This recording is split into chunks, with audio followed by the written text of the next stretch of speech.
Hello and welcome. This is Notibot ENG. Tonight, we bring you a special news recap on the escalating tensions in the Middle East. The Iran-US conflict has reached a critical juncture as Tehran reviews the US plan to end the war.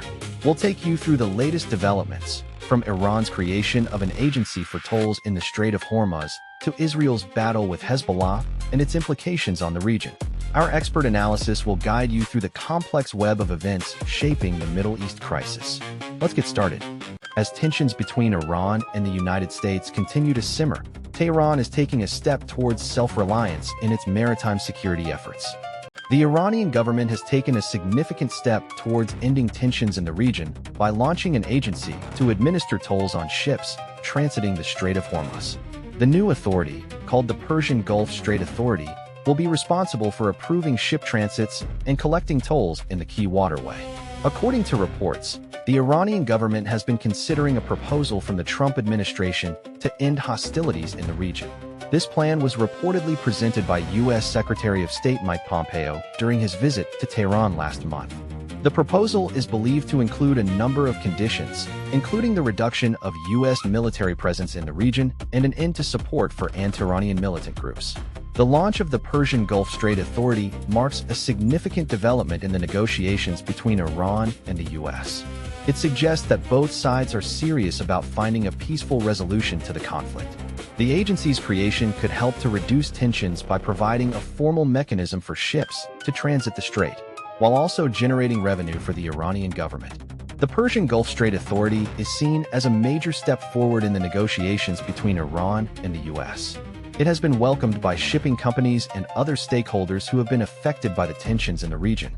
With this development, there are hopes that the conflict may soon be brought to an end, paving the way for increased trade and economic cooperation between Iran and the U.S.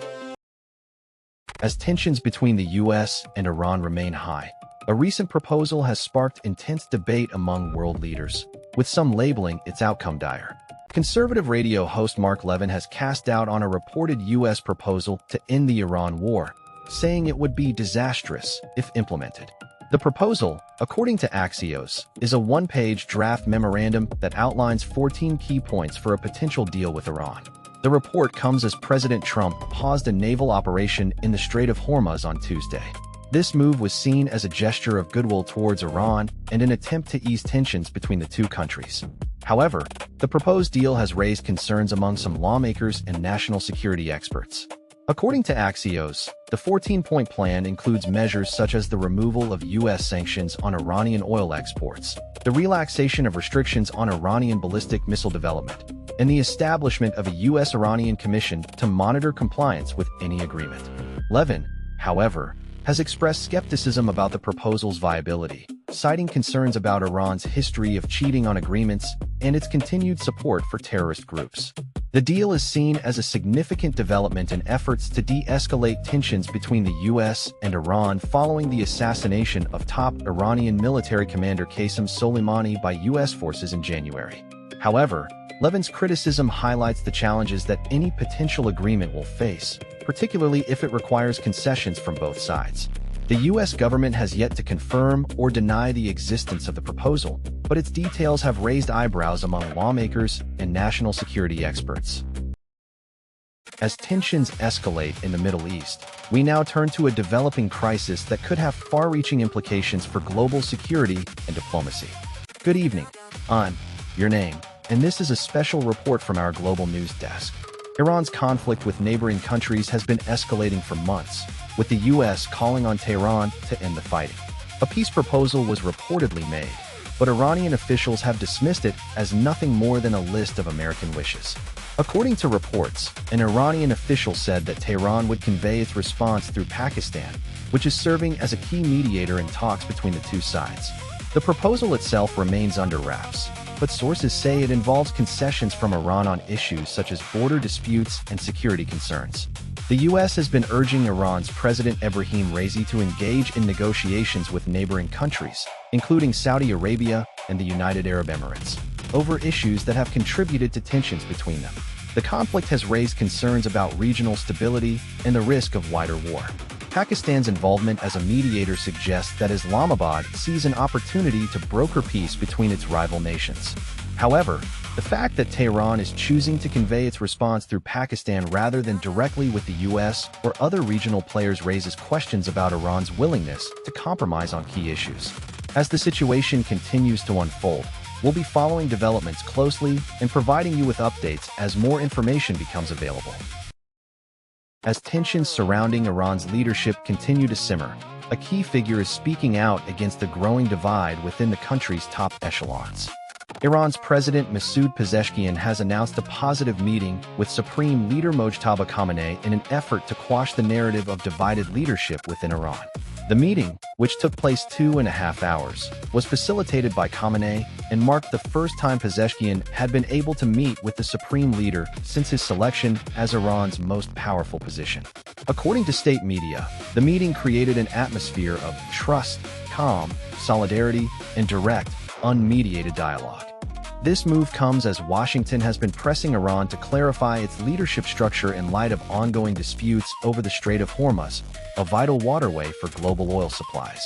U.S. Secretary of State Marco Rubio has stated that it is not an easy task for Iran to resolve internal divisions, and that the country's leaders are insane in the brain. However, Pezeshkian has appeared to push back against this narrative by meeting with Khamenei. Pezeshkian had reportedly been angered by military operations ordered by high-ranking officials within the Islamic Revolutionary Guard Corps (IRGC), and had considered resigning before demanding direct access to Khamenei. The supreme leader is recovering from injuries sustained in a recent attack that killed his father, Ayatollah Ali Khamenei. This meeting highlights the importance of maintaining unity among Iran's top officials at a time when tensions with the U.S. are running high.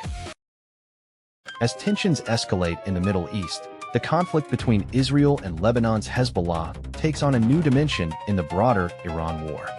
The recent escalation in tensions between Israel and Lebanon's Hezbollah has drawn attention to a long-standing conflict that fits into the broader Iran war. The situation began on February 28, when Hezbollah launched rockets and drones into Israel, entering what officials saw as an opportunity to push the militia away from Israel's northern border. Hezbollah, a Shia Islamist group backed by Iran, has been based in Lebanon since its formation in the late 1980s. Its presence along Israel's border has long been a source of tension, with several wars and skirmishes between the two countries dating back decades. This latest development comes as Israel seeks to strengthen its military capabilities to counter what it sees as an increasing threat from Iran, which has provided significant backing to Hezbollah in recent years. The conflict has also drawn in other regional players, including Syria and Syria's ally Russia. The involvement of Hezbollah marks a shift in the war, with Iran seeking to expand its influence in Lebanon. For Israel, this development is a significant concern, as it highlights the extent to which Iranian-backed groups are able to operate across the region. The crisis has also raised questions about the stability of the Middle East and the ability of regional powers to control their own borders. As the situation continues to unfold, officials are racing to determine the full implications of Hezbollah's involvement in the conflict. One thing is clear: this development marks a significant escalation in tensions between Israel and Lebanon, with far-reaching consequences for the region and the global community. That's all for today's recap. We'll be back with more breaking news as it happens. Thank you for joining us on this update. If you'd like to stay informed about the latest developments, please consider subscribing to our channel. Don't forget to follow us on social media for real-time updates. We'll see you in the next broadcast.